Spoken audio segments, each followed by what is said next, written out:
Bonjour à tous, bonjour Bertrand. Salut Nico, ça va? Bon écoute, ça va, rendez-vous, petit rendez-vous hebdo, troisième épisode, t'es prêt?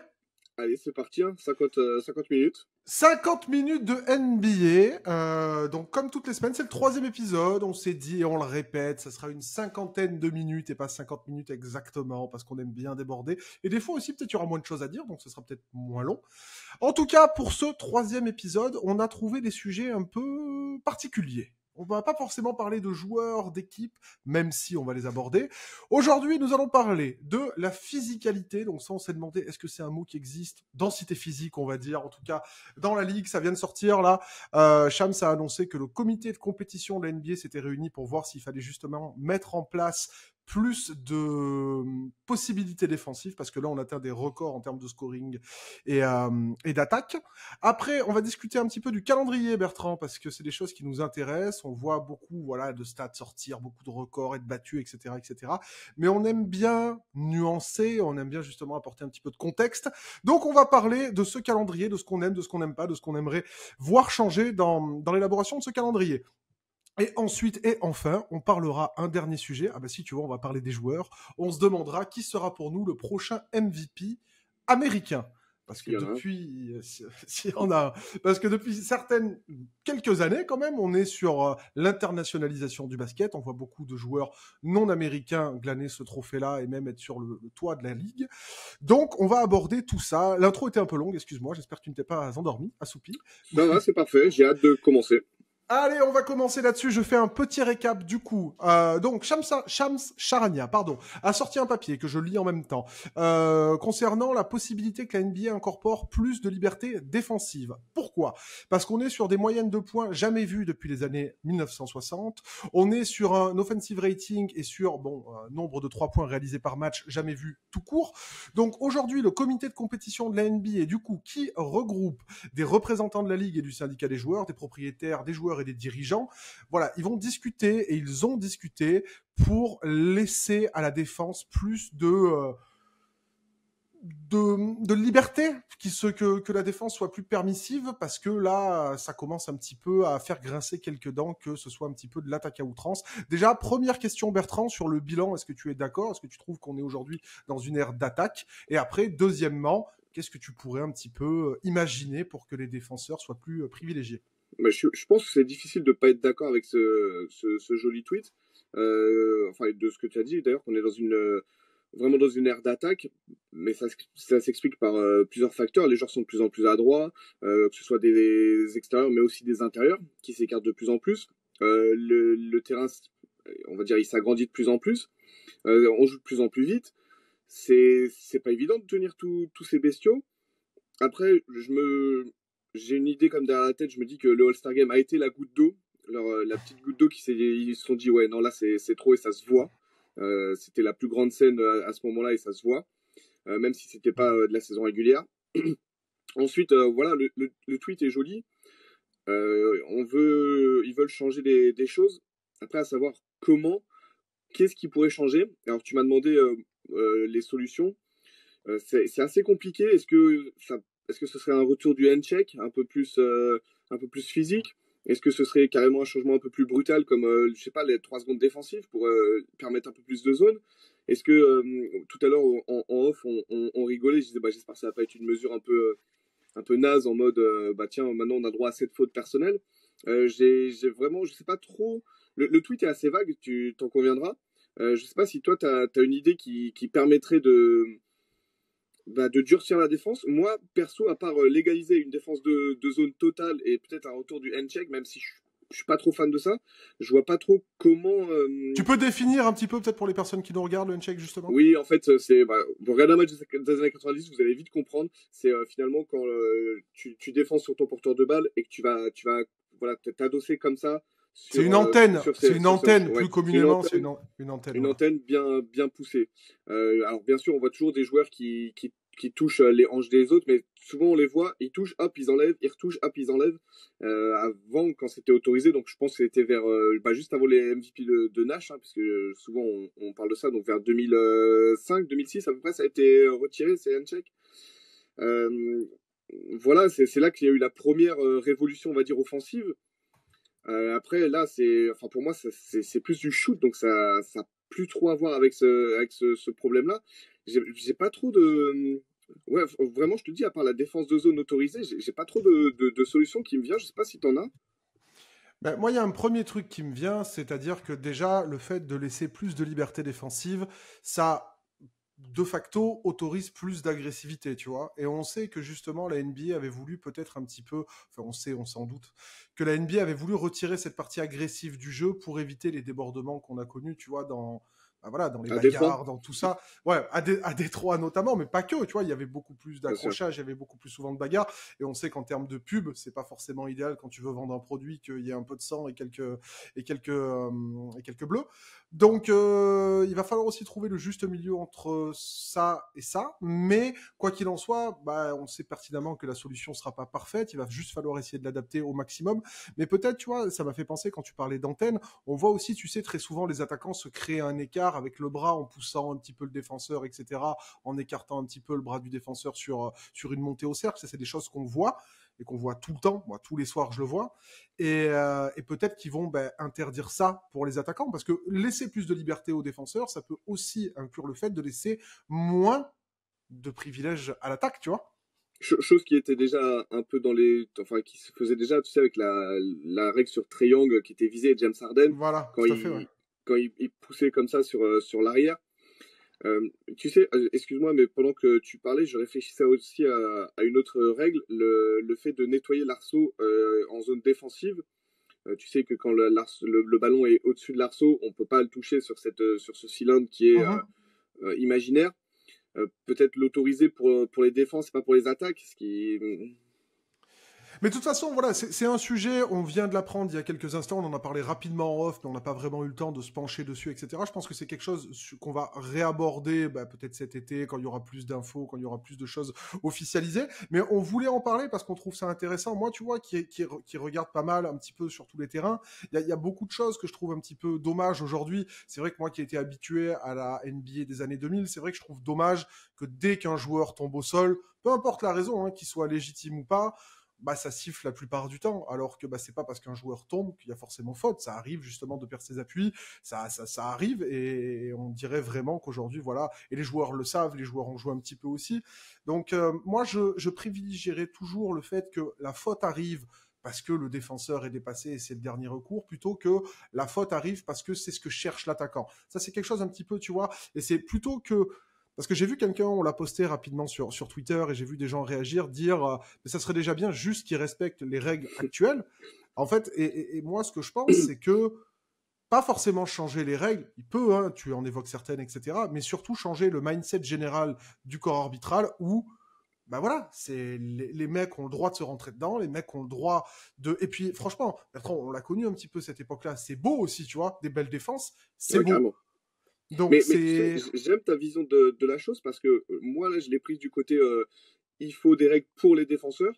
Et toi, tu l'as pris du côté il faut moins laisser de liberté aux attaquants. Et j'aime bien en fait ta vision de la chose parce que je l'avais pas vu du tout comme ça, Mais ça peut être un ce mix tweet. des deux, en fait, je pense, la Ouais, solution, hein. carrément.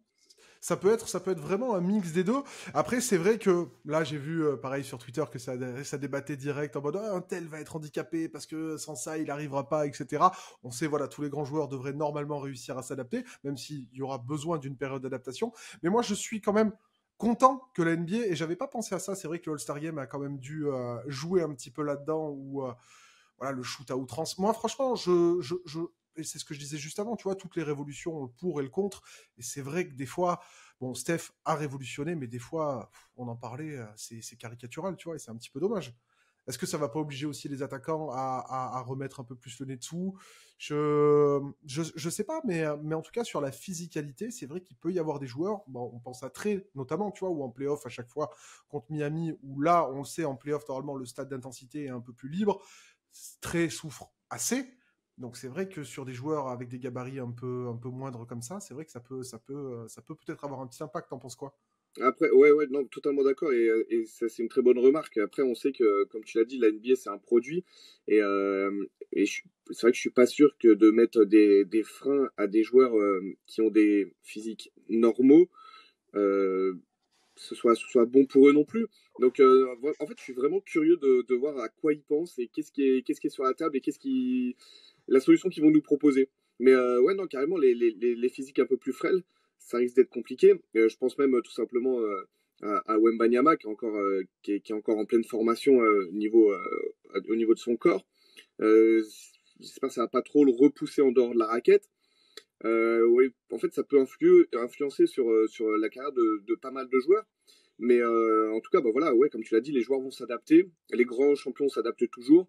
Donc, bon, ce sera une petite période d'adaptation, mais on a hâte, comme d'habitude. Et puis, bah, on sera là pour suivre tout ça. Et puis, tu sais, dès qu'un joueur aura sa moyenne de points diminuée, pouvoir dire, Ah, ah bah tu sans vois, là, ça! ah, les changements de règles, dis donc, et on sait très bien qu'on va avoir des débats comme ça enflammés, mais ça fait partie du jeu, c'est la NBA, c'est comme ça. On pense à des Luka, des Anthony Edwards qui sont assez vocaux avec le corps arbitral. À mon avis, là, ils n'ont pas fini. Il va falloir leur accrocher des petits bavoirs aux deux parce qu'ils vont en user de la salive justement. Mais tu vois, ce que je me disais justement concernant cette possibilité-là de revenir à plus de dureté défensive, je pense aussi, tu vois, et moi j'aime. Bah, les gens vont dire, ah, tu pars trop loin, etc. Mais j'aime incorporer un petit peu tout le monde, tu vois, dans ce débat-là et dans cette réflexion, et de me dire que les fans sont aussi responsables dans le sens où vendre que les joueurs par les stats, faire des comparos, et nous les premiers, hein, tout le monde. Mais c'est aussi se désintéresser du contexte, parce que voilà, c'est vrai que mettre 30 points au milieu des années 2000 ou mettre 30 points aujourd'hui, voilà, par rapport au rythme. Moi, je dirais pas que les défenses sont moins fortes aujourd'hui, parce qu'on le voit, dans les hautes sphères de compétitivité, ça défend quand même. Les mecs se la butent, etc. Il y a, bien comme tu l'as dit et souligné, l'évolution du range qui change beaucoup de choses. Ça écarte les défenses, donc c'est plus compliqué. Mais je trouve quand même que les mecs ne sont pas moins bons en défense. C'est juste que ils savent que une saison c'est long, qu'il faut savoir un petit peu s'économiser et qu'il y a certains soirs où t'as pas forcément envie, quoi. Parce qu'il y a un off aussi, tu vois. Si genre voilà, tu t'es fait une petite blessure au shoot around le matin ou que t'as passé une mauvaise nuit, j'en sais rien, parce que t'avais une mouche qui t'empêchait de dormir. Bref, peu importe, t'as envie de faire moins d'efforts. Et aujourd'hui, dans une ligue un petit peu plus de joueurs, ils se permettent ça. Mais c'est vrai Ça que ça rejoint un peu le sujet qu'on va aborder après, sur le calendrier, mais il y a 82 matchs, oui, les joueurs choisissent un peu plus leurs matchs, et oui, quand ils vont dans une équipe, quand ils vont jouer contre une équipe un peu moins bien classée, oui, ils vont pas mettre le même niveau d'intensité que quand ils vont jouer les Denver Nuggets qui sont champions en titre. Bien Ça, sûr. on l'a tous remarqué. Donc, ouais, voilà, après, le mindset, ouais, bien sûr, c'est aussi un état d'esprit. Moi, tu sais, souvent, je C'est parle de le cette théorie. principal pour moi. L'état d'esprit a changé, hein. C'est le Ouais, principal, exactement. hein. Et si les stars, les figures de marque de l'NBA, les grands joueurs, ils commencent à vraiment y aller défensivement et à se la donner enfin pas tous les soirs, mais le plus souvent possible, avec ces potentielles nouvelles règles, ça fait comment dire, comme un moteur et tout le monde va suivre. Donc il faut que ça parte de quelque chose. Si ça doit partir par un petit ajustement, allons-y. Mais c'est très intéressant qu'ils veuillent mettre la défense en avant parce que moi je trouve que c'est une partie du jeu, un secteur du jeu qui est généralement délaissé. Moi j'en parle souvent, tu sais, dans les débats, tu vas comparer deux joueurs et puis Ouais. au bout du oui mais son chien est plus beau que le sien, t'arrives à ouais mais il est meilleur défenseur. Mm. C'est vraiment Et le c'est dur à dernier prouver. critère. C'est très dur à Ouais, prouver, ça, en et c'est plus. très dur à prouver, c'est le critère de secours, donc tu te sers un petit peu, voilà, plus de style, plus de machin. Généralement, après ce critère-là, c'est tu regardes pas les matchs. Voilà, c'est ça. Mais sur la défense, c'est vrai que pour le coup, moi, ce que je trouve très intéressant, c'est que ça va permettre de remettre cette partie du jeu en avant, et parce que je la trouve complètement délaissée, alors que c'est factuellement 50% 50% du du jeu, jeu. ouais. Mm. C'est 50% du jeu, la défense. Donc c'est vrai qu'aujourd'hui, me vendre les défenseurs, moi, dans les débats MVP, c'est des choses que je prends en compte. Dans l'évaluation d'un joueur, c'est des choses que je prends en compte. Dans l'impact d'un joueur, c'est des choses que je prends en compte. Tu ne peux pas retirer l'aspect défensif d'un joueur. Donc si les mecs prônent un peu ça et que ça permet justement de plus le voir et plus le valoriser, moi, je suis complètement pour, en tout cas. Ouais, non, c'est clair. C'est clair. Et ça peut, alors ça peut diversifier aussi un peu le jeu parce que, voilà, si on arrive à faire peut-être un peu moins de 3 points, à jouer peut-être plus le mi-distance, peut-être un peu plus à l'intérieur, bah ouais, ça donne plus de diversité, c'est encore plus intéressant. Après, à voir, voilà, le tweet, comme je te l'ai dit, il est très mignon, mais à voir vraiment le concret. C'est ça. C'est là, on en est qu'au début. En tout cas, c'est bien qu'ils s'en soient rendus compte. C'est vrai que On voit souvent, de temps en temps, je vais pas dire tout le temps, mais un petit peu des parodies, que ce soit dans un match ou sur un match entier. Et c'est vrai que c'est des choses qu'on n'a pas forcément envie de voir. Et on veut voir des mecs qui s'investissent. Après, sur le All-Star Game, là, on a une autre définition. Donc ça sera pour un prochain sujet. En tout cas, voilà, je vous donc refais un petit récap. Donc, le comité de compétition de la NBA s'est réuni mardi pour discuter et essayer de trouver des possibilités pour rendre la défense plus importante au jeu. Voilà. Donc, on va passer au deuxième sujet. Excusez-moi si je balbutie un peu plus que d'habitude. Je suis un peu fatigué là en ce moment. La fin de saison, c'est pour tout le monde. Hein. C'est pour les joueurs, mais aussi pour ceux qui la suivent. Donc, on a les yeux rouges, on perd quelques mots, on cherche un peu ses idées. C'est compliqué, mais on est là. Et d'ailleurs, Bertrand, entre les deux sujets, petit teasing pour ceux qui regarderont ça. Il y a une nouvelle émission qui va arriver dans peu de temps. Donc, du coup, on était sur 50 nuances de NBA de manière hebdo. On va en avoir une deuxième qui va arriver dans pas longtemps. Sur une thématique un peu plus fun. Non, sérieux quand même. Oui, sérieux. Moi, je le fais sérieusement. Moi, pas du tout. Donc, on verra ça. On vous indiquera tout ça sur Twitter. N'hésitez pas à aller suivre donc le compte 50 nuances de NBA sur X, Twitter, comme vous voulez. Deuxième sujet, le calendrier NBA. Donc, c'est un sujet un petit peu niche. Là, ça va pas forcément intéresser tout le monde, hein, mais il faut qu'on l'aborde parce que, au bout d'un moment, il faut contextualiser les choses, il faut contextualiser ce que font les gars. Donc, le calendrier NBA, 82 matchs, la plupart du temps, sauf quand il y a des renégociations qui traînent un peu, ou par exemple des pandémies, des pandémies mondiales qui tombent sur la gueule de tout le monde. Donc, là, j'ai pris quelques notes, excusez-moi, donc je vais les lire parce que c'est assez compliqué. Donc, habituellement, un calendrier NBA de 82 matchs fonctionne de la manière suivante. Chaque équipe joue 4 matchs contre les équipes de sa division, ce qui donne 16. 4 matchs contre 6 équipes de sa conférence hors division, 3 matchs contre 4 équipes de sa conférence hors division, donc 16 plus 24 plus 12, ça nous donne 52. 52 matchs du coup contre les équipes de sa conférence, plus 30 matchs aller-retour contre les équipes de la conférence opposée. Donc, dans une saison normale, une équipe joue 63% de ses matchs contre les équipes de sa conférence. Ça, c'est sur une saison traditionnelle. Sauf que on a déjà perdu la moitié des gens, là. Hein. Sauf que... mais je pense qu'au fur et à mesure du temps, peut-être qu'on mettra des petits schémas. Excusez-nous, les gars, on n'a pas les budgets de TF1, donc on peut pas faire comme on aimerait le faire. Mais on fait au mieux. Et sauf qu'entre-temps, il y a le in-season qui est arrivé. In-season. C'est Emirates ? Ouais, je crois que c'est ça. Non, Emirates, c'est les arbitres. Et c'est aussi le sponsor du in-season, ouais. Ah ouais, il y a aussi in-season. Bon, mais d'accord. Donc, sauf que, je savais même pas, tu vois, la NBA Cup, le in-season, le Emirates Cup, t'es sûr de ça ? Bon, on ira vérifier. Et si jamais, tomber sur Bertrand. Sauf que, depuis l'incorporation du in-season, la NBA ne programme plus 82 matchs, mais 80. Parce que la NBA ne sait pas qui va être éliminé après les poules, qui va être éliminé en quart. Donc voilà, ça va faire des chassés-croisés entre les équipes qui sont éliminées. Sauf que on arrive un petit peu à des incohérences par rapport à un calendrier normal. Par exemple, toi, fan de Chicago, qui m'a fait... qui m'a notifié le fait que les Bulls avaient joué 3 fois les Spurs, du coup, justement avec ce système-là. Donc ça veut dire qu'on sort complètement des 2 confrontations habituelles, conférence contre conférence. Et par exemple, j'ai pris aussi l'exemple des Knicks, qui eux ont joué les Bucks en quart de finale et ont joué le perdant d'écart, donc les Celtics, par la suite. Donc sur la saison intégrale, les Knicks, donc New York, a joué 5 fois les Celtics et 5 fois les Bucks. Ça fait un peu quand même. Un 8e de ta saison contre les 2 meilleures équipes de ta conférence, ça fait un petit peu. Donc c'est pour ça, je suis allé voir ça sur NBA Stuffer, je vais vous mettre le lien peut-être en description pour que vous puissiez un petit peu aller check tout ça, parce que c'est vrai qu'à l'oral, c'est pas forcément évident. Mais voilà, c'était quelque chose qu'on voulait mettre en avant et surtout souligner, parce que voilà, dans la NBA, il y a aussi le calendrier. Je parle beaucoup, Bertrand, aujourd'hui. Hein. Désolé. Non, mais après, faut bien poser les bases. Le contexte. Ouais, les bases, parce que c'est vrai que on voit 82 matchs comme ça, on suit la NBA, on s'intéresse pas trop, on se dit tout bêtement, ouais, on joue 2 fois contre les équipes de l'Ouest, et après, on sait pas trop ce qui se passe.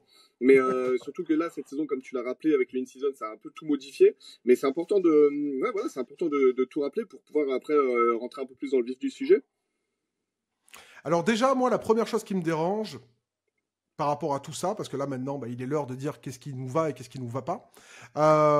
Moi, la première chose qui me dérange justement, c'est cette illisibilité in-season que je viens d'évoquer. C'est-à-dire que voilà, les mecs, ne sachent pas forcément contre qui ils vont jouer. Et bah, New York en est l'exemple parfait. Quand tu prends Milwaukee et Boston en match supplémentaire, quand on sait qu'un classement en fin de saison peut jouer parfois 1, 2 victoires et que ça peut jouer 2, 3, 4 places de différence, regardez l'Ouest ou même regardez de la, je crois, 5 à 7e place ou 4 à 7e place à l'Est.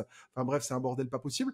Donc voilà, cette illisibilité-là, je trouve ça un petit peu dommage. Donc je sais pas comment la NBA, parce que là, il y a l'inconnu des qualifiés, pourrait arranger la chose. On en a discuté en off, peut-être faire une semaine ou quelques jours de break, un petit peu comme le All-Star Game, qui permettrait aux joueurs d'avoir encore une zone de récupération, peut-être éviter ou supprimer, planifier en amont et supprimer les doublons sur la suite de la saison. Bref, il y a des possibilités, mais en tout cas, voilà, à partir du moment où quelque chose est illisible, bah, ça me dérange, et je trouve, en plus de ça, le in-season, tu sais, qui avait majoritairement privilégié les confrontations intra-conférences sur le début de saison. Je crois que les Bucks avaient fait qu'un déplacement début janvier dans la conférence Ouest. Enfin, je trouve ça, sur les dynamiques de début de saison, c'est des choses qui peuvent forger des équipes et tout. Je trouve ça et illisible et inégal. Oui, et puis, Voilà. comme tu me l'avais dit aussi, les dynamiques de début de saison, bah, ça change toute la saison finalement. Bien sûr. Parce que après, tu t'es pas du tout dans le même mood si tu démarres bien que si t'es un peu en galère. Si tu démarres bien, voilà, comme tu me le disais, le groupe vit bien. Toute l'approche est différente. Et tu penses à la deadline déjà au mois de décembre. Donc si t'es un peu dans le dur, il va y avoir des rumeurs qui vont sortir, ton joueur va te faire la gueule, ton coach va être en Ouais, tension, le machin. tourbillon est rapide. Bien sûr, bien sûr. C'est pour ça que même au-delà du in-season, etc., tes 20 premiers matchs de début de saison, comment ils sont planifiés, etc., déjà, ça peut orienter toute ta saison. Donc voilà pour moi la première chose qui me dérange, c'est cette illisibilité in-season. Le concept du in-season, j'aime beaucoup. Période morte de l'NBA, novembre-décembre. Je sais que tu es un peu plus réticent là-dessus. Mais en tout cas, sur le calendrier, in-season, c'est quelque chose que voilà, je pense qu'il faut qu'il peaufine un petit peu. Qu'est-ce qui te dérange, toi? Le calendrier, moi, ce qui me dérange, c'est les back-to-back. Ça dérange tout le monde. Ça dérange les joueurs. Ça dérange même, je vais te dire, les fans, parce que un back-to-back, c'est-à-dire que le deuxième match ou le premier, soit va y avoir des joueurs mis au repos, soit va y avoir une perte de compétitivité. Faut pas oublier, la NBA, ça reste un produit, ça reste un business, ils veulent vendre. Et c'est pas intéressant de voir un joueur cramé parce que la veille, il a joué, ou même peut-être qu'il a fait des prolongations, où tu vas payer ton ticket et puis comme on l'a vu avec les Clippers, tu vas pas avoir Paul George ou Kawhi Leonard. Tiens, d'ailleurs, Kawhi Leonard s'est blessé, a eu ces douleurs au dos qui sont réapparus juste après. Bizarre. Donc moi, tous les back-to-back, ça me dérange. Alors, en solution, moi j'aimerais d'allonger la saison. Actuellement, il y a une équipe qui fait pas le play-in, pas les playoffs. Ça joue de 20 octobre à peu près jusqu'à mi-avril. Bon, tu rajoutes Ça 2 semaines. ça joue. Tu peux commencer 2 semaines avant. Ça va te manger quoi 3 matchs de pré-saison sur 6 matchs de pré-saison à peu près. C'est pas grave. Et tu peux même faire 2 matchs de pré-saison. Je pense pas que la pré-saison soit si importante vu que bon, les titulaires ils jouent un carton et demi. Et après, on envoie des mecs que tu vas plus revoir de la saison parce que soit ils vont se faire cut, soit ils vont aller en G-League, soit c'est des two-way, soit c'est des bouts de rotation. Bref, je suis pas sûr que les matchs de pré-saison soient si efficaces que ça.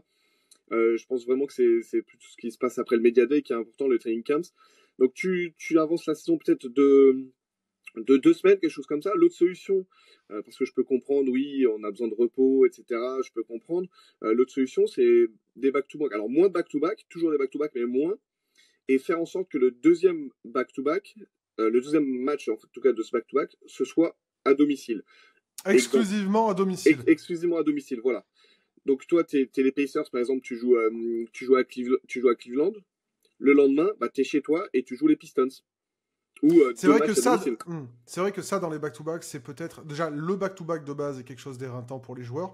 Ça avait été souligné pendant le All-Star break, ils avaient fait des interviews, Banchero, Booker, tout ça, ils avaient tous répondu à la question si t'étais Adam Silver, qu'est-ce que tu pourrais changer, les back-to-back.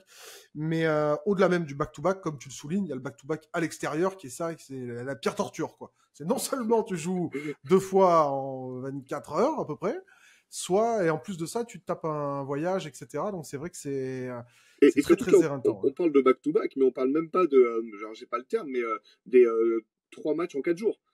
Ça, t'es dans un trip à l'ouest, tu dois jouer, je sais pas, Warriors, Clippers et Suns. Ta semaine, tes 4 jours, ils sont compliqués. Ouais, c'est vrai que, mais ça, de toute façon, il y a 2 solutions extrêmes qui sont soit de, comme tu le dis, rallonger la saison, en termes de temporalité, du coup, soit raccourcir la saison sur le nombre de matchs. C'est aussi une chose qui est souvent évoquée. Bah, T'es toi, pour ça ou justement, pas? ouais, bah, j'allais te poser la question parce que moi, je suis très traditionnel. Les 82 matchs, pour moi, c'est quelque chose qu'il faut pas toucher parce que, ouais, il y a toute l'histoire des records qui tombent, qui sont sous-jacents à ça. 82 matchs aussi, c'est, bah, moi, j'aime bien avoir tous les soirs des matchs NBA, mais ça, je vais revenir un peu après. Et je sais pas, 82 matchs, moi, je m'y attache, j'aime beaucoup et honnêtement, je suis pas sûr que ce soit dans les possibles vis-à-vis des contrats télé d'ailleurs qui se renégocient bientôt. Diminuer le nombre de matchs, ça semble être compliqué. D'ailleurs, Silver, il avait expliqué que c'est ce qu'il avait étudié. Et après, il nous met le in-season qui finalement a mis un match de plus pour les Lakers et les Pacers. Donc, c'est toujours compliqué de s'y retrouver. Mais ouais, moi je suis. Alors toi, je sais que tu es moins traditionnaliste que moi. Je sais pas si toi tu serais pour diminuer le nombre de matchs. Moi, je suis pour voir tous les matchs. Et donc, ça me fait chier d'avoir des matchs qui se chevauchent en permanence. Je sais pourquoi c'est comme ça, parce que tu as parlé des contrats télé, il y a les télés régionales aussi, enfin d'État en tout cas, qui doivent diffuser, etc. Bali, NBC, tout ça, qui doivent diffuser. Donc, je sais un petit peu aussi qu'il y a ce dispatchage-là. Parce que c'est pareil, nous, on est là, on critique, mais on sait disponibilité des salles, contrats régionaux, contrats nationaux. Il y a énormément de critères qui rentrent en compte, donc bien évidemment. Et peut-être même qu'on va avoir des choses qui nous déplaisent, qui se contredisent. C'est-à-dire que voilà, on peut pas non plus avoir plus d'intensité, comme on l'a dit tout à l'heure avec la défense, en ayant 82 matchs, tu vois. Enfin, et voilà, il y a tout qui se contredit un peu. Donc, on n'est pas là pour trouver un équilibre. On est là pour dire ce qui nous plaît pas et après, on fera un tri. Mais en gros, c'est ce qui nous plaît également. Mais c'est pour dire que voilà, on sait bien que dans le contexte, tout est très très difficile. Moi, c'est vrai, et tu le sais, moi, je suis majoritairement de nuit. Ça doit se voir un petit peu à mes yeux. Je suis majoritairement de nuit, donc j'essaye de regarder le maximum de matchs possible.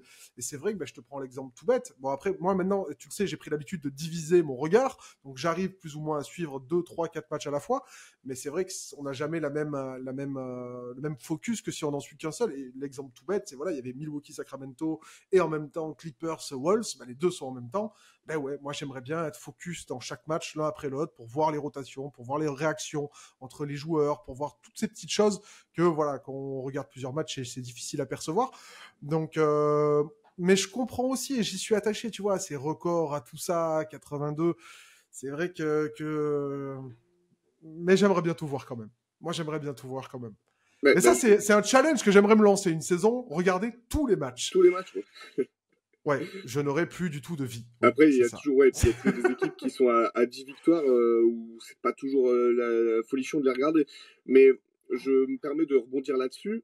Euh, moi, c'est le dernier point qui me dérange, c'est de voir un soir où tu as 3 matchs de programmés, 3 bons Ouais. matchs, hein, vraiment pas de souci. Et le soir d'après, une quinzaine de matchs. Je me dis, on pourrait pas équilibrer un petit peu. Et je trouve que cette saison, peut-être que je me trompe, mais qu'il y a eu ce phénomène qui s'est répété à plusieurs fois et que je m'étais jamais fait autant la réflexion que cette saison. Des soirées à 15 matchs où ça va dans tous les sens, tu sais plus quoi regarder. Et moi, je suis incapable de faire comme toi, regarder 2 matchs en même temps, c'est vraiment quelque chose que je suis incapable. Et des soirs où, ben voilà, t'as 2 matchs. Bon, je comprends pas. C'est privilège aux diffuseurs, privilège à la télé, privilège Non, aux bien grilles sûr. télé, privilège à tout ça. Mais de toute façon, on le sait, tu l'as dit tout à l'heure, produits, ventes, dollars, tout ça, etc. Capitalisme, comme Moi, diraient encore une fois, certains. je critique là, assis sur mon canapé. Voilà. Hmm. Je sais que c'est beaucoup plus complexe que ça, que les Lakers et les Clippers partagent la même salle, qu'il y a aussi des chanteurs qui se produisent au Madison Square Garden, qu'il y a les Hmm. équipes de hockey. Enfin, voilà. Les matchs universitaires. Et oui, il y a plein de choses Les qu'on n'a pas rodéos des conscience. Spurs. Les rodéos des Spurs, ouais. Il y a beaucoup de choses. Non, mais c'est vrai que tout ça, c'est des arguments. Mais c'est vrai que moi aussi, je suis d'accord avec toi. Moi, quand je te dis que j'aimerais tout voir, c'est vrai que les soirs où il y a 2 matchs et les soirs où il y a 15 matchs, les soirs où il y a 15 matchs, tu sais que tu vas consommer 5 fois plus de café, quoi, parce que c'est compliqué. C'est compliqué parce que il faut diviser le regard en 4 fois 2 ou 3, donc c'est un peu plus compliqué. Mais ça, voilà, on l'a dit, ouais, ouais, c'est aussi dû en grande partie Et, aux programmations. et c'est souvent quand il y a des matchs, quand il y a des soirs où il y a 15 matchs, il y a aucun blowout. Et il va y avoir des blowouts quand il y a des soirs à 3 matchs. C'est souvent ça, c'est souvent ça. T'as raison de le souligner. Double confrontation, moi j'ai double confrontation. Petit cut, excusez-nous, allez à du direct, petit souci, ça restera ici Bertrand. Ce qui s'est passé restera ici. Ce qui s'est passé restera ici. Ok, donc on est toujours dans ce qui nous dérange dans ce foutu calendrier. Moi, ce qui me dérange dans le calendrier, ce sont les doubles confrontations. Qu'est-ce que c'est qu'une double confrontation? Donc, je l'ai dit tout à l'heure, les équipes de l'Est et de l'Ouest se jouent 2 fois dans la saison. Il est arrivé il n'y a pas longtemps, je me rappelle plus de la date exacte, mais en gros, le 1er mars, les Pacers et les Pelicans se sont joués, et le 3 mars, les Pelicans ont reçu les Pacers. Donc, je trouve ça dommage que 2 équipes qui vont se rencontrer seulement 2 fois se rencontrent sous 2 jours d'intervalle. Parce que je trouve que voilà, une saison, c'est long, les groupes changent, les joueurs se blessent, les dynamiques sont différentes. Et ça donne, parce qu'on sait, tu vois, qu'il y a des fans qui suivent majoritairement, voire exclusivement, que leur équipe. Et je trouve ça dommage pour ces fans-là qui vont voir qu'une seule version de l'équipe adverse. Donc voilà, c'est quelque chose que je trouve un petit peu, bon là c'est anodin, tu vois, mais un petit peu bébête. Et des fois, ça peut offrir à certaines personnes une fausse image d'un groupe ou d'une équipe. Donc ça, c'est quelque chose que Et ça joue j'apprécie. sur le physique aussi, parce que c'est pas évident de jouer 2 fois sur la même équipe.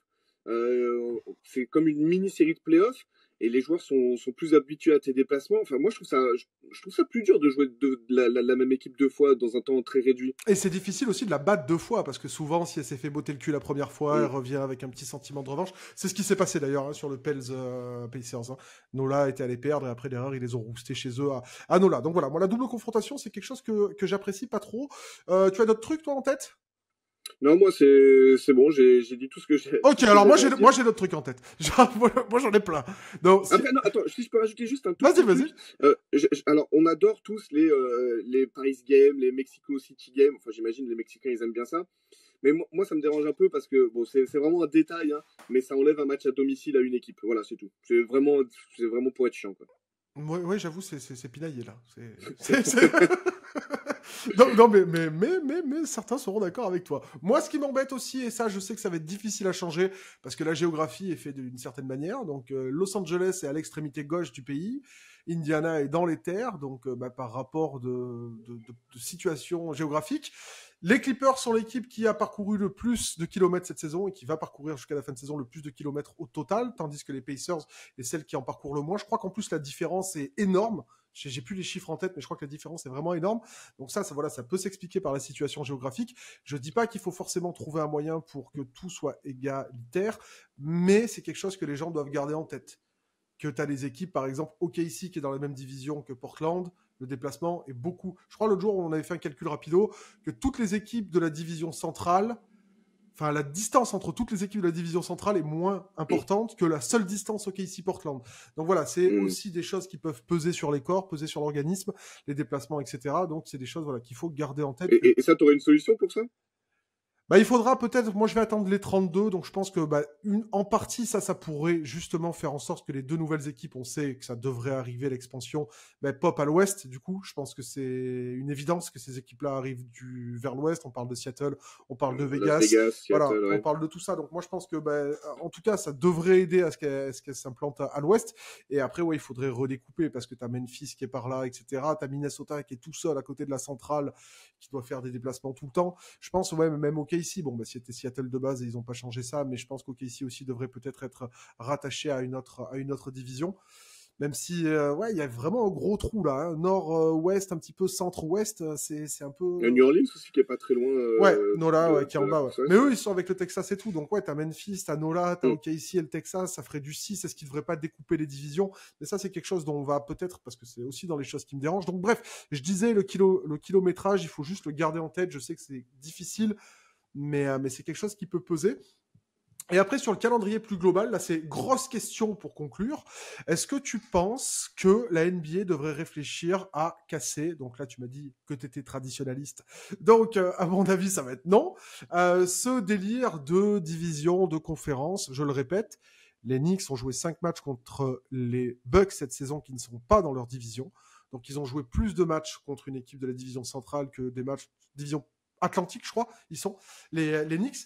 Ouais, Donc les ça, Knicks, ouais. déjà, je sais que voilà, ceux qui sont un peu old school aiment beaucoup un petit peu ces rivalités de division et ça s'efface et ça s'effrite un peu au fur et à mesure des ans. Et au-delà de ça, est-ce qu'ils devraient tout casser pour mettre aussi des. Mais tu sais, alors moi, je suis conservateur, mais les divisions, de moins en moins, ça veut dire, ça a une signification NBA. Il y a moins en moins de signification. Donc, à la limite, si maintenant ils enlèvent comment dire, les matchs entre divisions, où ils disent que c'est juste tant de matchs contre la conférence Ouest, tant de matchs contre les équipes de votre conférence, finalement, ça me dérange moins parce qu'on Par on contre, a perdu tout ça. si je peux me permettre, t'as dit je suis conservateur, précise que c'est en NBA parce que ça pourrait te valoir des problèmes. En NBA, non. Non, en NBA, juste en NBA. Mais tu vois, après, on pourrait prendre, aller dans l'opposé et se dire, eh ben super, allons-y aux divisions et faisons plus de matchs entre divisions et les autres matchs, faire moins de matchs contre la conférence opposée et la même conférence et vraiment renforcer cette bataille de division. Mais je suis pas sûr que ce soit Ben, à l'ordre du jour. on parle d'inégalité de conférence, on peut parler aussi d'inégalité de division. Division, ouais. Voilà, Parlons de la Pacifique. La Pacifique, donc la Californie, Lakers, Clippers, Warriors, Kings et les petits Suns en Arizona. Du coup, ils sont tous avec un bilan positif. C'est la seule division de la ligue où toutes les équipes ont un bilan positif. Il n'y a aucune autre division, sinon qu'il y a ne serait-ce que 4 équipes en positif. Donc c'est la division la plus corsée de la ligue actuellement. On pense notamment à certaines divisions, celle de Miami, la Sud-Est, où ils sont avec Charlotte et Washington. Bon, on va pas dire que c'est un cadeau, mais on comprend pourquoi ils sont en claquette pendant la régulière, hein, du coup. Mais en gros, voilà, c'est vrai qu'il y a des inégalités. Et souvent, la réponse de ça, c'est cyclique. Oui, mais c'est cyclique, Ouais. etc. Ça, on s'y est penché là-dessus. Hein, on s'y est penché, on a fait des petites recherches, etc. Et c'est vrai que, au final, c'est pas si cyclique que ça. On est quand même sur le 21e siècle dans une grosse majorité du temps, une domination de la conférence Ouest. Et c'est vrai qu'on le sait, ça joue sur les sélections All-Star, ça joue sur les contrats, ça joue sur la mise en avant, sur la réputation, la legacy, sur tout ça. Est-ce qu'aujourd'hui, la NBA ne devrait pas penser à justement casser les divisions et se dire, les conférences, pardon, et se dire, ou alors mettre des règles en place, tu vois, pour que les talents s'éparpillent pas majoritairement à l'Ouest, et enfin s'éparpillent justement, du coup, un petit peu partout dans le pays. Qu'est-ce qu'ils pourraient faire, selon toi ? Ce qui est compliqué, parce que quand on réfléchit, logiquement, la pire équipe de la ligue a plus de chances, enfin, les 3 pires équipes, ils l'ont déjà fait, tu vois, donc je finis juste ma phrase, ils doivent récupérer les meilleurs jeunes par la draft. Le problème, donc, c'est ils ont essayé de mettre ça pour toujours équilibrer, ligue fermée, etc. Mais même ça, tu t'aperçois que par malchance ou par mauvaise gestion, ça fonctionne pas. On a toujours une prédominance de l'Ouest. Et pourtant, t'as des équipes de l'Ouest qui s'arrachent. Les Kings qui draftent comme des pieds depuis 15 ans, ils ont fait ce qu'il fallait pour équilibrer les conférences. Hein. Mais les Kings, on rigole beaucoup sur leurs 16 ans 17, je crois, ouais, 16 ou 17, ouais. 17 sans playoff. Mais en vrai, ils sont pas moins bien gérés que n'importe quelle équipe du milieu de tableau de la conférence Est. C'est faux. C'est juste que la conférence Ouest, ouais, depuis les années 2000, depuis la 2000, c'est la jungle et c'est compliqué. Alors comment faire pour rééquilibrer ça parce que là encore une fois, on va donner une solution, mais ça va donner un désavantage à ce qu'on disait avant. Mais ça rejoint, si je peux me permettre, ça rejoint le sujet dans le calendrier, parce que comme on l'a dit tout à l'heure, 2 tiers de ta saison se jouent contre des équipes de ta conférence. Donc, par définition, si ta conférence est plus faible, tu vas avoir plus de facilité à te qualifier pour le play-in, pour les playoffs, etc. Parce que tu joues dans une conférence un peu moins compétitive. Et c'est vrai que moi, je vois pas trop, à part la solution de vraiment casser ce système de conférence. Et il y a des fois, les gens, tu sais, qui font des simulations, ça donnerait ça, 1 à 16, etc. Et c'est vrai que des fois, il y a des affiches qui sont sacrément alléchantes. Mais après, voilà, si on casse ça, ça voudrait dire faire autant de matchs contre l'un que contre l'autre. Donc, ça voudrait dire plus de déplacements. Tu vois, ça se contredit un petit peu. Ouais. Ça se contredit un petit peu avec l'autre argument qu'on a cité précédemment. Mais c'est vrai que moi, c'est quelque chose qui m'ennuie dans ce calendrier que... Et le in-season est venu accentuer ça. Et je dis pas ça pour descendre la conférence Est. Je dis simplement ça pour que les gens contextualisent. Regardez contre qui les équipes jouent, regardez contre qui les joueurs font des perfs. Et même au-delà des équipes, regardez les joueurs présents, regardez les dynamiques. À quel moment aussi ? À quel moment ils les font ? Tout à fait. Donc, c'est pour ça, je pense que la NBA, de toute façon, on le sait, c'est une ligue qui évolue constamment, va essayer de mettre des choses en place pour justement essayer de supprimer le maximum d'inégalités, mais là, c'est vrai que, et en cherchant un petit peu, et même toi, tu m'avais fait la réflexion de te dire, voilà, est-ce que le finaliste de l'Ouest pourrait à chaque fois être champion, etc., ou quoi, ou même peut-être des demi-finalistes ou quoi, c'est vrai que si on regarde majoritairement depuis l'an 2000, c'est chaud, hein. C'est chaud. C'est simple. On avait dit combien d'équipes il y a eu c'est 60%, 63, 66% de victoire de l'Ouest au final. Sur quoi ? juste les champions. Ah, Juste, sur les juste champions, alors c'est majoritairement Ouest, hein, c'est majoritairement Ouais, Ouest, c'était j'ai plus en tête. 66% Ouest et si, c'était ça, et 33% Est. C'était ça. Et après, ouais, quand on faisait le détail, ben, on s'aperçoit, on peut se poser la question en tout cas, même si ça reste fictif, de se dire est-ce que les finalistes de l'Est, ils se font pas rouster par 2, 3, 4 équipes de l'Ouest de la même saison. Et, et honnêtement, moi je suis pas loin de le penser. Après, voilà, y a quand même des choses auxquelles moi je suis attaché. Je pense que beaucoup de fans sont attachés, c'est-à-dire le champion de l'Ouest qui affronte le champion de l'Est. Moi, c'est quelque chose qui me plaît. Après, ouais, voilà, après les inégalités, c'est vrai que c'est un peu toujours Oui, mais la même rengaine de parler de la deuxième division en parlant de l'Est. mais ce qui est problématique, en fait, c'est ce que je reviens à dire tout à l'heure, c'est comment les fans le vendent. C'est-à-dire que tu as des mecs qui vont te dire, oui, mais LeBron, que je vois partout derrière moi, a fait 10 finales à l'Est, mais les mecs vont pas te dire, un tel a fait tant de finales de conférence à l'Ouest. Alors que, est-ce que à certains moments, c'était pas plus difficile d'arriver en finale de conf dans cette conférence-là qu'en finale de conf dans cette conférence-là. Donc, je prends l'exemple de LeBron parce qu'il a fait tellement de finales que c'est plus facile, mais sans rabaisser bien évidemment la perf. Mais ce que je veux dire, c'est que encore une fois, voilà, les fans sont en partie responsables de tout ça parce que on vend simplement ce qui nous arrange un petit peu, alors que parfois, parce que l'adversité est plus importante à l'Ouest, il faut aussi souligner certaines choses, tu vois. Donc, ouais, et juste tirer notre chapeau aussi à ceux. On s'est beaucoup moqué de Chris Paul tout au long de sa carrière.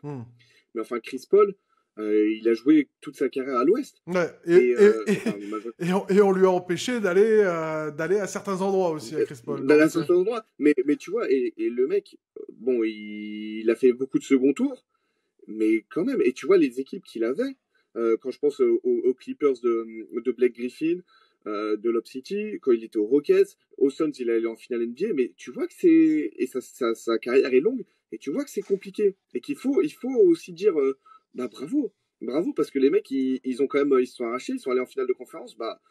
Dans une conférence ouest aussi dense, moi, vraiment, je leur tire mon chapeau. Et c'est toujours le même débat du prisme de la bague, du prisme de titre ou bust. Non, faut aller plus loin. Et bon, on va pas se mentir, hein, ça a pas l'air non plus de changer. Hein. Là, avec les jeunes qui pètent, les Doncic, les Victor, les Pas de bol, ils sont tous à l'ouest, ouais. Les grands joueurs ont quand même l'air d'être à l'ouest aussi. Donc c'est un peu dommage, quoi. Mais bon, après, n'hésitez pas à nous dire en commentaire, vous, ce que vous pensez. Est-ce que vous trouvez aussi qu'il y a vraiment un fossé entre les deux conférences? En tout cas, les chiffres disent qu'il y a un fossé. Le ressenti terrain, moi, que je vois quand même me le souligner aussi un petit peu. C'est vrai que commencer tous les soirs par des matchs de l'Est, voilà, quoi. Hein, perso, après, en tant que fan des Bulls et fan des très médiocres Chicago Bulls, moi, je suis très content d'être à l'Est. Hein. Je sais pas dans quel état je serais et dans quel état serait ma franchise si on était à l'Ouest. Mais c'est vrai qu'il y a des supporters hein, debout à 4h du matin pour aller encourager certaines équipes. Pour parler des Kings, 16 ans ou 17 sans playoff, à 4h du matin, faut être courageux, hein, faut être un vrai supporter. Allez, on va passer au dernier sujet, du coup, en espérant qu'on soit pas trop un petit peu mélangeant. On voulait parler aussi de cette disparité entre les deux conférences qui est indirectement liée au calendrier. Vous nous dites tout ce que vous en pensez, si vous trouvez qu'on a omis des choses ou si vous voyez même de nouvelles petites choses qui vous dérangent dans le calendrier NBA. N'hésitez pas à en parler dans les commentaires. Dernier sujet, on parle de MVP, on parle de domination internationale sur le plan individuel. On s'est demandé qui pourrait être le prochain MVP américain, parce que là, les Quinry, ça chauffe. Et tu sais, attends, juste, je rigole. Vas-y. Parce que je regarde la petite liste que je me suis fait, et j'ai noté les 4 noms comme ça qui sont arrivés. Il y en a 3 sur 4 qui jouent à l'Ouest. Ouais, tu vois, comme quoi. Comme quoi. Donc c'est vrai que c'est un peu particulier cette conférence Ouest. Donc du coup, qui sera le prochain MVP américain déjà? Est-ce qu'il sera cette saison pour toi? Non. Clairement non. Ok. Non, on en a parlé à la dernière émission. Le seul qu'on avait cité c'était Jason Tatum. Et on avait justement, ça me fait un petit lien. On avait parlé de qu'est-ce qui lui manquait pour être MVP. On avait parlé d'un gros match contre Denver, par exemple. Donc, ça s'est pas réalisé du tout. Non. Donc, non, je pense que ça s'éloigne pour Jason Tatum. Donc, cette année, non, je le vois pas. Après, dans les années futures, Tatum est encore jeune. bien sûr qu'il fait partie des candidats, en tout cas des gens qu'on peut mentionner. Et il y a aussi un autre joueur. Alors, je vous rassure, j'ai pas été, on m'a pas payé pour dire ça, mais Anthony Edwards, Ah qui est, qui est quand même leader des Wolves, les Wolves qui se bataillent pour la première place. Bon là, ils ont eu Towns qui est blessé, donc c'est un peu plus compliqué, mais c'est le plus jeune de ma liste. Et Edwards, il a tout parce qu'il il a le mindset, il a l'envie de tout dégommer, de gagner chaque compétition qu'il joue. Il a vraiment, et puis il a cette gueule et tout, il est charismatique, ce qui compte aussi hein, pour les médias. Et d'ailleurs, je serais pas surpris qu'un jour les médias ils en aient un peu marre de cette non-présence américaine et qu'ils nous fassent tu sais, s'il y a un MVP entre un non-américain et un américain qui privilégie plutôt l'américain parce que bon, ils seront lassés. Ça, c'est S'ils doivent privilégier Anthony Edwards, c'est ce que ça me dérangera. Bon. Mais moi, en tout cas, c'est mon favori pour le prochain. C'est ton favori Favori, carrément. C'est mon favori. Après, j'ai une wildcard. Alors, c'est-à-dire, il y a, dans le sens où il y a beaucoup de choses qui doivent aller dans son sens pour que ça marche. Tu sais que ta place dans l'émission n'est pas en danger, hein. T'es là toutes les semaines. Non, mais en fait, c'est celui qui, quand je regarde les arguments et la grille de ce qu'il me faut, c'est celui qui coche tout. Ouais. Après, j'en ai un autre. Alors lui, il faut que tout se mette vraiment en place. Mais là, s'il joue comme ça, comme en ce moment, c'est Zion Williamson. T'as plus de victoires de New Orleans. Zion Williamson joue comme il joue en ce moment, c'est-à-dire beaucoup plus playmaker. Il est beaucoup plus fit. Il refait des actions comme il faisait à l'université, des ballons qu'il va chercher super haut. Zion Williamson, là aussi, il a plus le storytelling. Tout le monde était super hype par Zion. Ça peut revenir très vite, ça. On sait que voilà, ça plaisait, donc je vois pas pourquoi ça plairait plus. Mais il faut que tout aille dans son sens à Zion. Les blessures, surtout Zion. Et les blessures, bien sûr. Sur le terrain, Zion, le plus possible. Moi, je suis grand fan de Zion. Ouais. Et mon dernier, comme ça je fais ma liste et après on parlera des tiens, je pense que ce sera à peu près les mêmes. Bah, c'est le grand absent de la saison, c'est Ja Morant. Donc là, ça peut être aussi le storytelling peut jouer en sa faveur dans le sens c'est le retour de Ja Morant. Donc dès l'année prochaine d'ailleurs Memphis peut avoir une très grosse équipe. Et dès l'année prochaine, voilà, on l'a vu, il n'a pas joué jusqu'à son retour, c'était le 25 décembre, 26 décembre, fin décembre. Il est arrivé, il a mis un gros poster, c'était un poster, il a mis une grosse perf à plus de 40 points, et bon, il est reparti aussi vite qu'il est arrivé, mais voilà, tout de suite, bon, tous les yeux étaient tournés sur lui, et il a assuré, et Ja Morant, voilà, c'est le petit gars qui saute super haut, qui est tout fin, lui aussi, on parlait de charisme, il en a à revendre, il a une histoire, puis c'est peut-être même le plus talentueux des quatre que j'ai énoncés. Ah, là par contre, tu perds des points là. Tu penses pas? Talentueux. Ah, je sais pas. Oui, non, excuse-moi, il y avait Edwards. Ouais, je peux pas. Parce que Edwards, je le mets plus dans la catégorie des bosseurs, des mecs qui, même avec un tout petit peu de talent, ils vont réussir à l'exploiter au maximum. Là où Ja Morant, t'as l'impression que c'est plus naturel. Après, il y en a un qui est capable de mettre des fadeaways à 5 mètres et l'autre non. Mais bon, ça ne reste qu'un débat, hein, dans tous les cas. Je vais avoir toute la Grise Nation sur le dos. Les gars, ça va, ça joue. Non, donc t'as cité donc en gros Tatum, Zion, Ant et Ja. C'est vrai que ce qu'on peut retrouver... Que des jeunes. Après, on est vraiment surtout sur du Ja, sur du Ant, sur vraiment des grandes gueules, entre guillemets, tu vois, côté positif. Mais on est vraiment, voilà, sur cette image de mec qui prend toute la place quand il est là. Zion aussi pourrait avoir ça, peut-être le marché. Je sais pas, il faudrait peut-être en discuter. J'ai pas l'impression qu'il a pour l'instant mis sur la carte Nola comme Ja a pu le faire avec Memphis ou Ant avec Minnesota. J'ai pas cette impression-là, donc aussi là, il a été... parenthèse là-dessus. Est-ce que Anthony Davis, pour toi, l'avait fait? Ah. Non. Non? Okay, oui, mais non. Genre, Anthony Davis est fabuleusement fabuleux. Mais, et moi, ça, c'est un regret que j'ai. J'ai l'impression vraiment que les gens s'en foutent de Nola. Moi, je les regarde souvent, Nola. Je parle souvent de Brandon Ingram, que je trouve vraiment aboutit de plus en plus, etc., au détriment des stats. Voilà, au playmaking, il a évolué un truc de fou. Ils ont une armée d'ailiers, c'est du jamais vu. Genre, ça joue de mieux en mieux, tu l'as souligné, non seulement Zion, mais toute l'équipe joue de mieux en mieux ou quoi, mais tout le monde s'en branle. Genre, il y a un débat, tu sais, de 1 à 4, il y a un débat de 6 à 10, ouais, c'est serré, et il y a le Nola 5e au milieu, tout le monde s'en fout. C'est vrai qu'ils font c'est une vraie bonne saison, et c'est vrai qu'on en parle Herb Jones, c'est trop fort, Dejounte, il est sorti, ouais, le mec, all defensive, machin, Dejounte Murray qu'il a affronté, all defensive, ouais, on peut pas le toucher. Trey Murphy est d'une chaleur absolue en ce moment, tout le monde s'en branle. Non, mais c'est vrai. C'est une folie. C'est une folie. Et je trouve ça un peu triste, tu vois, parce que mais plus de Zion sur le terrain égale plus de posters, de retournements d'arceaux, etc. Et à un moment donné, il va la mettre la lumière sur Nola. En vrai, je pense que c'est juste son absence et ces 2-3 dramas hors terrain qui ont fait en sorte qu'un petit peu les gens se sont détachés. Mais bon, la foule revient aussi vite qu'elle part généralement, donc je pense que s'il est là, il devrait y arriver. En tout cas, Zion est le mec qui peut mettre une franchise sur la carte et je doute pas qu'il puisse y arriver.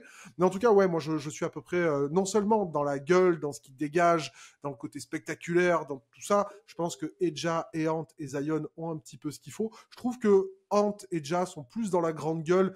Mais Zion, moi, pour regarder pas mal de vidéos YouTube, de trucs comme ça sur les coulisses de l'NBA et tout, je trouve que Zion, après je dis pas que les autres sont méchants, mais Zion, vraiment, à chaque fois que je le vois, je trouve que c'est un bon gars, tu vois. Ça a vraiment l'air d'être un bon gars. Il voit un mec à l'opposé qu'il connaît, il va se déplacer. On sait que bon, c'est pas révélateur, mais c'est des petites choses que je vois et que je tenais à dire parce que bon, il en a pris plein la gueule et c'est intéressant aussi de dire qu'on peut voir des belles choses sur ces mecs-là. Donc Zion, j'aime bien. Par contre, Tatum,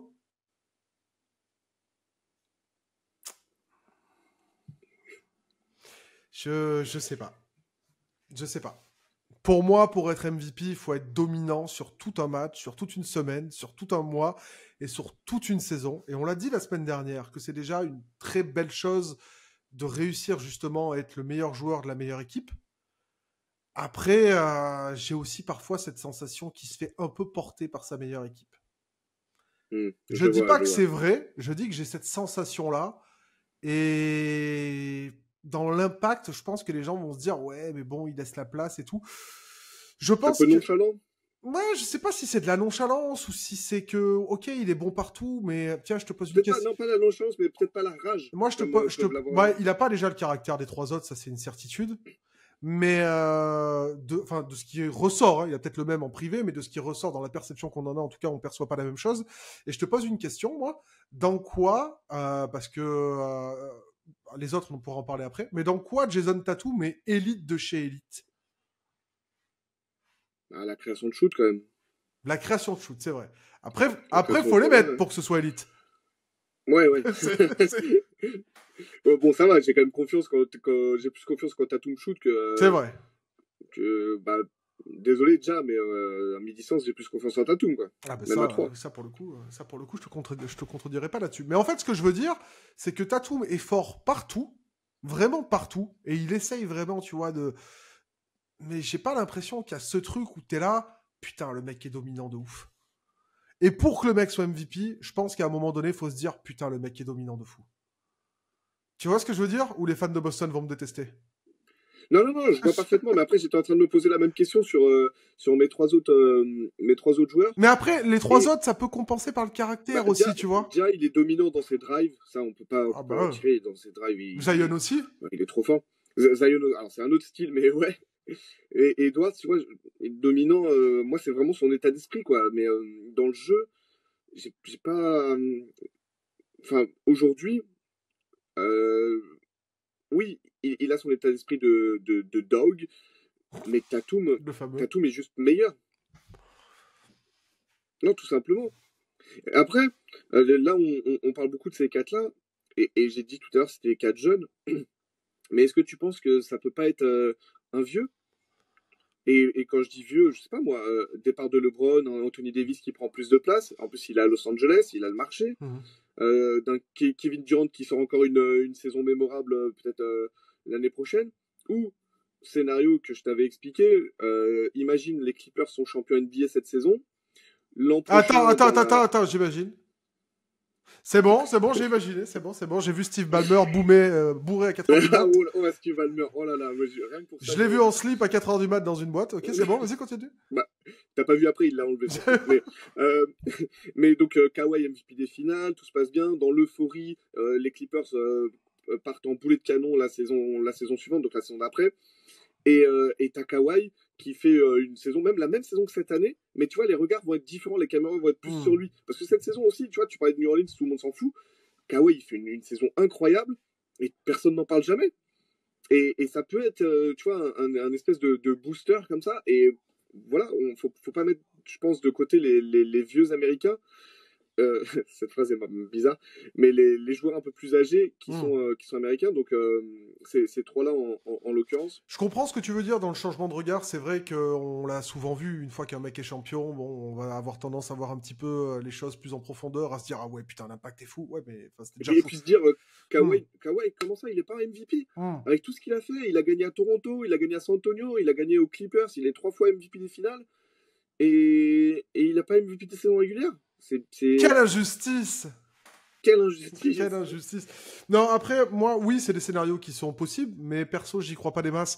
Oui, calmez-vous, c'était juste un scénario. Ouais, tant la domination des mecs qui dominent, genre les Luka, les Jokic, pour aller les chercher sur la longueur d'une régulière, non seulement sur un aspect statistique, non mais les stats, c'est une folie. L'un est en 35-10-10, l'autre est en 27-13-10, enfin c'est des folies furieuses les deux, donc déjà ça, les deux là pour moi ça va être compliqué sur les. Jokic il a quoi encore sur les 3 prochaines années déjà Jokic, Doncic, bonjour pour aller les chercher. En plus normalement. Doncic, soyons clairs, le jour où il a le bilan, c'est bon, il est MVP. Hein. Bah c'est pour ça, Doncic année après année, il est en train de mettre en place le fait que si un jour il est 3ème, peu importe ses stats, il sera MVP. Tellement il en aurait mérité 3 avant. Donc c'est pour ça que.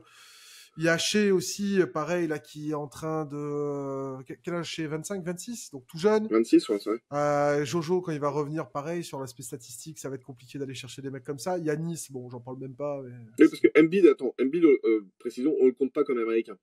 Oui, non, non, Embiid est worldwide, mais sur ce débat-là, on le compte pas comme américain.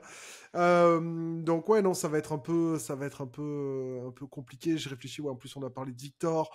Ouais, chez les jeunes qui peuvent percer, ouais, non, moi c'est à peu près tout. T'as tout, mais en vrai, il y a Booker, il y a Devin Booker aussi qui pourrait peut-être discuter. Je crois qu'il a fait un top 5 là, quand les Spurs sont tout en haut. Mais en fait, j'ai l'impression que si t'arrives pas forcément à être générateur de jeu, les mecs, et c'est le problème des mecs qui sont dans des équipes ultra complètes, tu vois. Genre Booker avec les Suns, Tatum avec les Celtics, c'est des mecs qui sont dans des collectifs ultra bien rodés, donc on va malheureusement des fois avoir tendance à dévaluer, mais des fois on voit pas l'impact que peuvent avoir un Luka, que... Ouais. Je suis en train de dire un truc et je suis en train de me dire, putain mais Nikola Jokic est tellement le MVP cette année. Parce que je suis en train de me dire, on n'arrive pas à voir forcément l'impact du mec, en plus que le collectif tourne bien. Si à Denver, on arrive à le voir. Moi il a mon vote. Hein. Donc si à Denver, on arrive à le voir. Donc bon. Mais bon, c'est à voir. En tout cas, les fans des Six, ils vont se dire, il aime pas Tatum, etc. Moi, je le dis et je le redis. Boston a tout à montrer cette année. On disait la dernière fois, Boston, titre ou échec. Les 2 défaites contre Denver. Tatum, j'attends de la régularité sur des séries entières. J'attends masterclass sur masterclass. Mais j'ai vu le dernier like. J'ai vu le dernier like de Jaylen Brown récemment et ça m'inquiète. Ouais. Précisons, il a juste dit que il a aimé le commentaire d'un tweetos qui disait... Qui insultait Tatum, ouais, c'est ça. Qui disait que Jaylen Brown, franchise player, il pouvait être à 30 points par match. Hein, et candidat MVP, voilà, il y avait un tweetos qui a dit Jaylen Brown, FP, c'est 30 points par match, candidat MVP, et Jaylen Brown a aimé mais du coup, Jaylen Brown, prochain américain MVP? Non. Je pense que Jaylen Brown lui-même ne se rend pas compte de ce que c'est d'être un franchise player, je pense. Non. Mais regardons, on regardera cette vidéo dans 5-10 ans. Moi, je veux un nom, là. Prochain MVP américain, c'est qui? Edwards. Mais le pire, c'est qu'on va me traiter de ah là là, il le tête et tout, machin. Mais il y a une partie des gens qui vont se dire, il a raison, ouais, c'est un nom possible, quoi. Ouais, mais on préfère quand même se foutre de toi. Ouais, ok, bon, je prends. je prends, écoute, c'est pas grave. Et toi?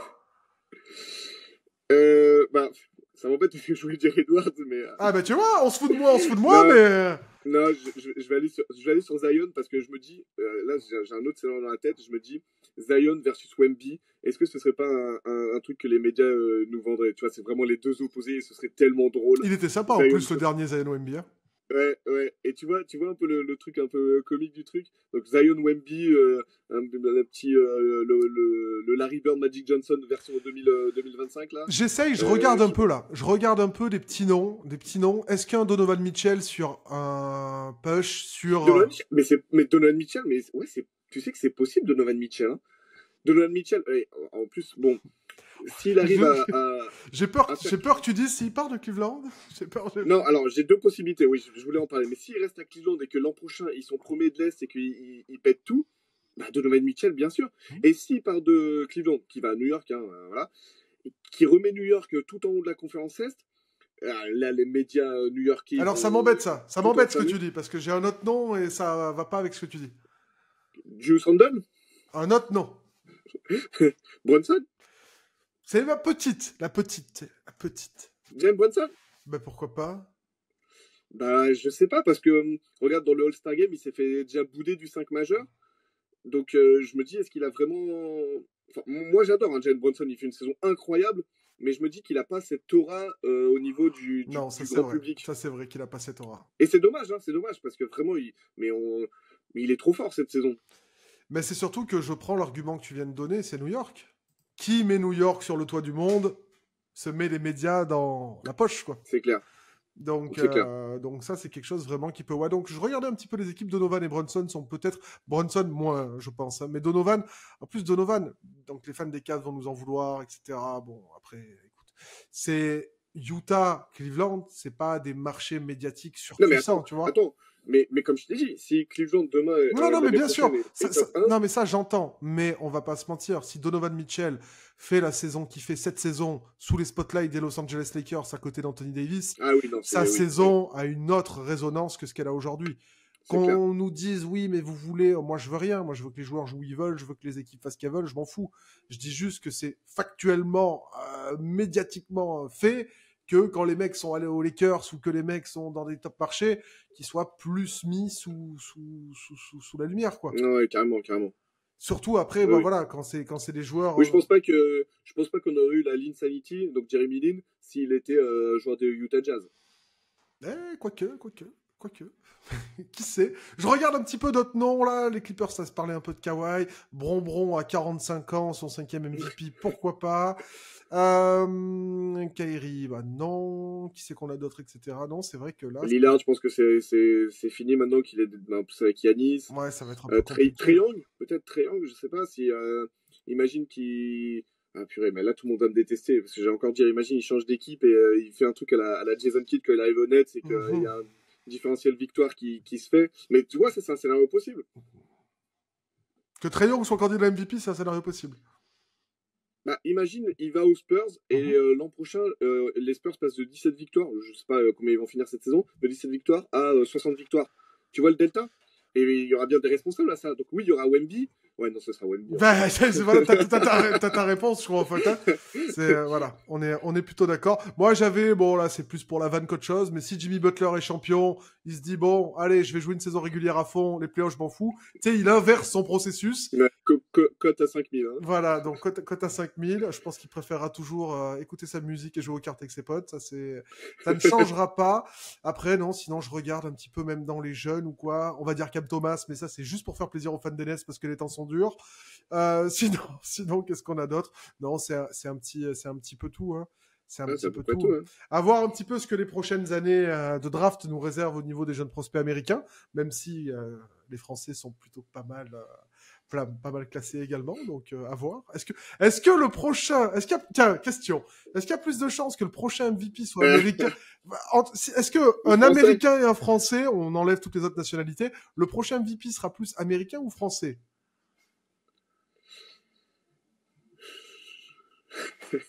Ah!